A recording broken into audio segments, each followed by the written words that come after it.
Hello guys, welcome to Vidyapat education. My name is Krishnanand Pandey और मैं आ गया हूं एक नई वीडियो लेकर के जिसमें मैं आपको national income by expenditure method पढ़ाऊंगा। पिछली वाली वीडियो में मैंने आपको इनकम मेथड पढ़ा दिया था और आप लोगों ने उस पर काफी अच्छा रिएक्शन भी दिया है मुझे, उसके लिए थैंक यू सो मच। आज इस वाली वीडियो में हम एक्सपेंडिचर मेथड की बात करेंगे। इस वीडियो को शुरू करने से पहले मैं आपको बता दूं कि अगर ये वीडियो आपको थोड़ा सा भी समझ में आए या आपको कोई क्वेरी हो तो प्लीज कॉमेंट सेक्शन में मुझे पूछें और आप वीडियो को लाइक करें, शेयर करें और अपने दोस्तों से कहें सब्सक्राइब करने को चैनल। आगे बढ़ते हैं तो चलो शुरू करते हैं।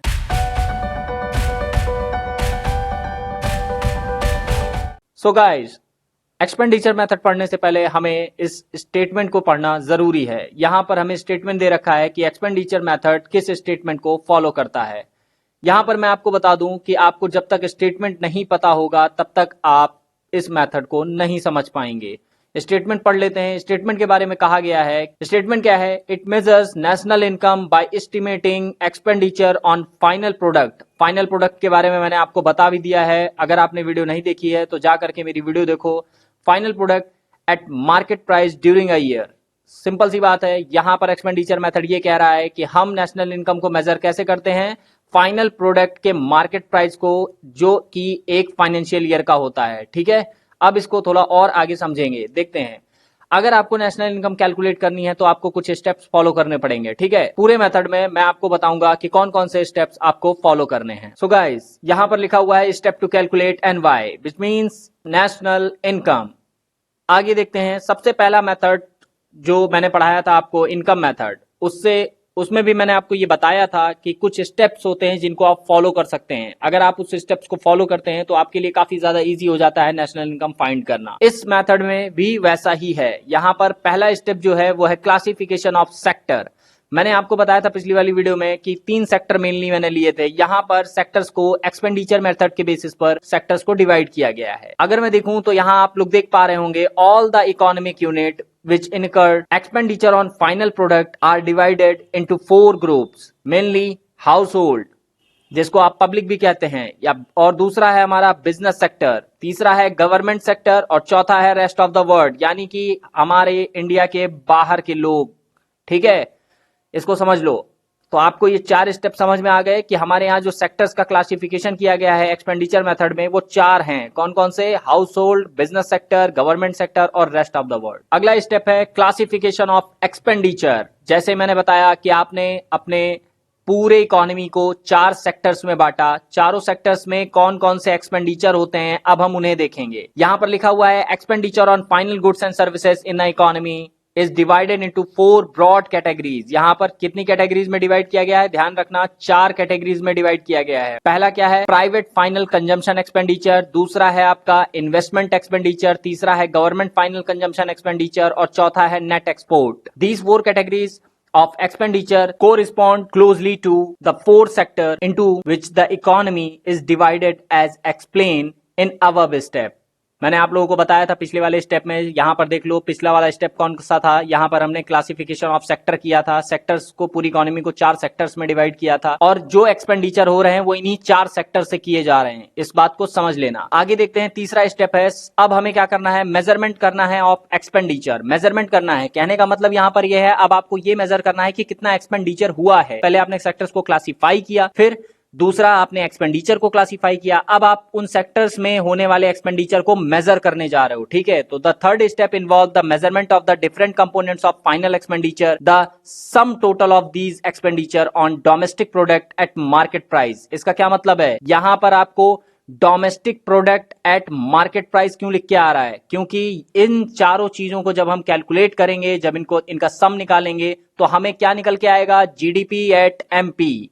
ठीक है, इस बात को समझ लो। मैंने पिछली वाली वीडियो में आपको इनकम मेथड में बता रखा था कि इनकम मेथड सबसे इजीएस्ट मेथड होता है नेशनल इनकम को फाइंड करने का, और टफ मेथड में नाम आता है पहले एक्सपेंडिचर मेथड का। मैंने आपको उससे पहले एक वीडियो बनाई थी जिसमें मैंने आपको एग्रीगेट्स ऑफ नेशनल इनकम पढ़ाया था। उसमें मैंने आपको डिफरेंट टाइप के एग्रीगेट्स बताए थे। उनमें से एक एग्रीगेट था जीडीपी, और सारे एग्रीगेट 2 टाइप से बन सकते हैं, या तो मार्केट प्राइस या तो फैक्टर कॉस्ट। तो इस बात को ध्यान रखना, यहां पर जो सबसे पहला एग्रीगेट बन के निकलेगा वो होगा जीडीपी एट मार्केट प्राइस, और उसके बाद हम उन 4 स्टेप्स को फॉलो करेंगे जो मैंने आपको पिछली वाली वीडियो में बताया था। अगर आपने वीडियो नहीं देखी है तो उसका डिस्क्रिप्शन में मैं लिंक दे दूंगा, जा करके देख लो। उन 4 स्टेप से आप इजिली NNP@FC तक पहुंच जाओगे। समझ गए? आगे बढ़ते हैं। अब हम देखेंगे कंपोनेंट्स ऑफ फाइनल एक्सपेंडिचर। देखते हैं कि कौन कौन से कंपोनेंट्स हैं, यानी कि कौन कौन से फाइनल एक्सपेंडिचर में कंसीडर किए जाते हैं कंपोनेंट्स। तो पहला है आपको प्राइवेट फाइनल कंजम्पशन एक्सपेंडिचर। यहां पर आपको एक एक हेडिंग्स जो दिख रही हैं आपको स्क्रीन पे, मैं उसको एक्सप्लेन करूंगा। आप चाहें तो इसका नोट्स भी बना सकते हैं या आप चाहें तो इसे समझ लें अच्छे से। सबसे पहला है प्राइवेट फाइनल कंजम्पशन एक्सपेंडिचर। अब आपको समझना है कि प्राइवेट फाइनल कंजम्पशन एक्सपेंडिचर होता क्या है। देखो, इकोनॉमी में एक हाउस होल्ड काम करता है, ठीक है। हाउस होल्ड जो होता है, या यूं कह लें कि प्राइवेट सेक्टर जो होते हैं, प्राइवेट सेक्टर का मतलब यहां से ये मत ले लेना कि गवर्नमेंट सेक्टर और प्राइवेट सेक्टर। प्राइवेट सेक्टर का मतलब है हाउस होल्ड। हाउस होल्ड के साथ साथ हम अगर बात करते हैं तो हम प्राइवेट नॉन प्रॉफिट ऑर्गेनाइजेशन की बात करते हैं, जैसे NGO हो गया, स्कूल हो गया, हॉस्पिटल हो गया, ये सारी चीजें। उनके जितने भी फाइनल गुड्स कंजम्पशन पे जितना भी खर्चा होता है उसको हम कंसीडर करते हैं प्राइवेट फाइनल कंजम्पशन एक्सपेंडिचर में। आगे बढ़ते हैं। सेकंड हेडिंग लिखी हुई है investment expenditure. There are 3 types of investment, जो कि मैंने यहां लिख रखे हैं। इन्वेस्टमेंट 3 तरह के होते हैं पूरी इकोनॉमी में। पहला होगा ग्रॉस फिक्स बिजनेस इन्वेस्टमेंट, दूसरा है आपका इन्वेंट्री इन्वेस्टमेंट, तीसरा है एक्सपेंडिचर ऑन रेजिडेंशियल इन्वेस्टमेंट। यहां पर आपको यह समझना है कि जो इन्वेस्टमेंट है ये जिस साल किया जाता है उस साल का ये एक्सपेंडिचर कंसीडर किया जाता है। अगर आप कुछ पैसा किसी भी कंपनी में इन्वेस्टमेंट कर रहे हो तो आप ये कहोगे कि मैंने आज इस कंपनी के शेयर में इतने पैसे खर्चे किए, तो इसलिए इन्वेस्टमेंट को कहा जाता है एक्सपेंडिचर। ठीक है, एक तरह से देखा जाए तो इन्वेस्टमेंट एक्सपेंडिचर ही होता है, लेकिन इन्वेस्टमेंट आगे चल के हमारी कैपिटल को बढ़ाने में काम आता है, इसलिए हम उसको इन्वेस्टमेंट के तरीके से ही देखते हैं, उसको एक्सपेंडिचर नहीं कहते हैं। अक्सर लोग एक्सपेंडिचर सिर्फ गुड एंड सर्विसेज पे कंसीडर करते हैं जो वो कंज्यूम कर लेते हैं, लेकिन इन्वेस्टमेंट को भी एज ए एक्सपेंडिचर कंसीडर किया जाता है। यहां पर 3 एक्सपेंडिचर इन्वेस्टमेंट के बारे में बात की गई है। पहला है ग्रॉस फिक्स बिजनेस इन्वेस्टमेंट। इसमें क्या कंसीडर किया जाएगा? देखो भाई, कोई भी कंपनी जो इंडिया में एस्टेब्लिश होती है, यहां पर मैं इंडिया का ही सिर्फ रेफरेंस लेकर के आपको समझाऊंगा। यहां पर आपको ये देखना है कि इंडिया के अंदर कोई भी कंपनी जो एस्टेब्लिश होती है वो अपने प्लांट को एस्टेब्लिश करती है, अपने पूरे मशीनरी को परचेज करती है, डिफरेंट टाइप के वो इन्वेस्टमेंट करती है फॉर द प्रोडक्शन। आप समझ रहे हो कि अपने प्रोडक्शन को स्टार्ट करने के लिए बहुत सारी कंपनीज अपने प्लांट को एस्टेब्लिश करती हैं, प्लांट के बाद वो मशीनरी परचेज करती हैं, कैपिटल लगाती हैं, ये सारी चीजें। तो इसको हम करेंगे ग्रॉस फिक्स्ड बिजनेस इन्वेस्टमेंट। अब आपको ग्रॉस वर्ड से याद आ रहा होगा कि ग्रॉस को नेट में बनाने के लिए आपको क्या करना होता है? आपको ग्रॉस को नेट में कन्वर्ट करने के लिए डेप्रिसिएशन माइनस करना होता है। तो ये जो भी प्लांट्स यहां एस्टेब्लिश किए गए थे, 1 साल के चलने के बाद इनकी जो वैल्यू बचेगी, जो स्क्रैप वैल्यू होगी, उसको माइनस कर देंगे हम। तो जो वैल्यू बचेगी हमारे पास, वो एक्चुअल वैल्यू होगी उस ईयर की जिस ईयर में हमने कैलकुलेशन किया है। ठीक है, तो ग्रॉस को नेट में कन्वर्ट करने के लिए आपको डेप्रिसिएशन माइनस करना होगा। अगला आता है इन्वेंट्री इन्वेस्टमेंट। इन्वेंट्री इन्वेस्टमेंट में बेसिकली कोई भी कंपनी अपने जो वेयरहाउस में स्टॉक्स रखती है, उस स्टॉक्स में जो चेंजेस कंसीडर होते हैं उनको हम इसमें कंसीडर करते हैं। भाई देखो, कोई भी कंपनी जब गुड्स एंड सर्विसेज बनाती है तो वो उतने ही नहीं बनाती है, या परफेक्ट यूं कह लें कि परफेक्ट कोई भी कंपनी फॉरकास्टिंग नहीं कर पाती है कि मार्केट में कितनी गुड्स एंड सर्विसेज की जरूरत है और उसको कितना प्रोड्यूस करना है। अक्सर वो ज्यादा ही बनाने की कोशिश करती है और उसके लिए उसको उन सारे गुड्स एंड सर्विसेज को स्टोर करने के लिए उसको वेयरहाउस की जरूरत पड़ती है। बेसिकली सर्विसेज को स्टोर नहीं किया जा सकता, लेकिन सर्विसेज को होल्ड जरूर किया जा सकता है। तो वेयरहाउसेस की जरूरत पड़ती है, वेयरहाउसेस में वो अपने सामान रखती है, और देखा जाए तो वो भी एक तरह का इन्वेस्टमेंट है, क्योंकि उसने अपनी कैपिटल को लगाया है उस गुड्स को बनाने में। तो यहां पर आपको इन्वेंट्री में क्या कंसीडर करना है? यहां पर आपको स्टॉक्स जो आपने बना करके रखे हैं उसे आप यहां लेंगे। फिर तीसरा है आपका एक्सपेंडिचर ऑन रेजिडेंशियल इन्वेस्टमेंट। याद रखना हमेशा कि इन्वेंट्री इन्वेस्टमेंट, ये जो पहला वाला मैंने आपको बताया था बिजनेस इन्वेस्टमेंट, यहां पर प्राइवेट सेक्टर यानी कि जैसे एनजीओज हो गए, प्राइवेट सेक्टर में बेसिकली नॉन प्रॉफिट ऑर्गेनाइजेशन को कंसीडर किया गया, और हाउस होल्ड को। यहां पर हाउस होल्ड अगर हाउस परचेज करता है तो उसको इसमें कंसीडर ना करके हम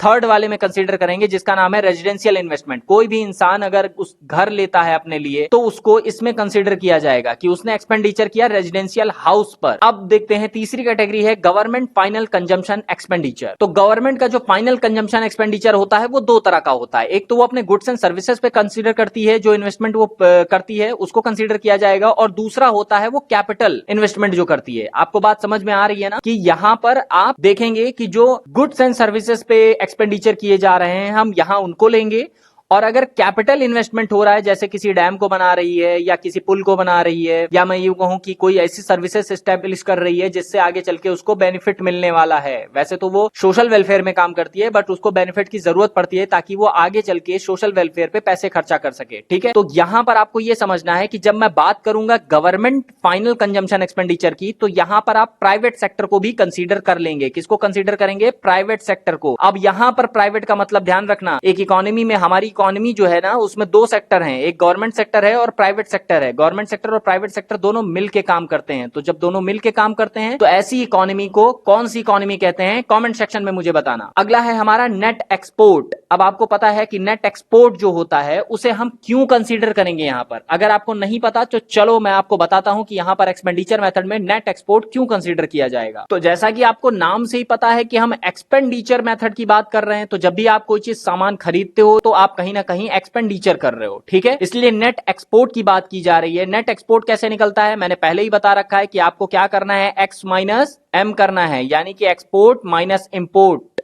क्लियर है मेरी बात? आगे आपको पांचवा स्टेप दे रखा है जिसमें साफ साफ बताया गया है कि find GDP at market price. अब कैसे जीडीपी एट मार्केट प्राइस? ये जो चीजें मैंने आपको पढ़ाई है ना ऊपर से नीचे तक, ये सारी चीजें मिलकर के आपको जीडीपी एट मार्केट प्राइस पर निकाल करके देंगी। नेक्स्ट स्लाइड पर बढ़ते हैं। यहां पर मैंने GDP as sum of expenditure दिखा रखा है। पहले आपको क्या करना है, इस पूरे डायग्राम को ध्यान से समझ लो। यहां पर साफ साफ कहा गया है कि प्राइवेट फाइनल कंजम्पशन एक्सपेंडिचर, जिसको हम सी कहते हैं, ठीक है, हम इसको कैपिटल में सी लिखेंगे। ये फॉर्मूला बनके तैयार होगा जो आपको नेक्स्ट स्लाइड में देखने को मिलेगा। प्राइवेट फाइनल कंजम्पशन एक्सपेंडिचर मैंने पीछे एक्सप्लेन कर रखा था, उसको कंसीडर करो। Gross investment expenditure including government investment और पब्लिक इन्वेस्टमेंट।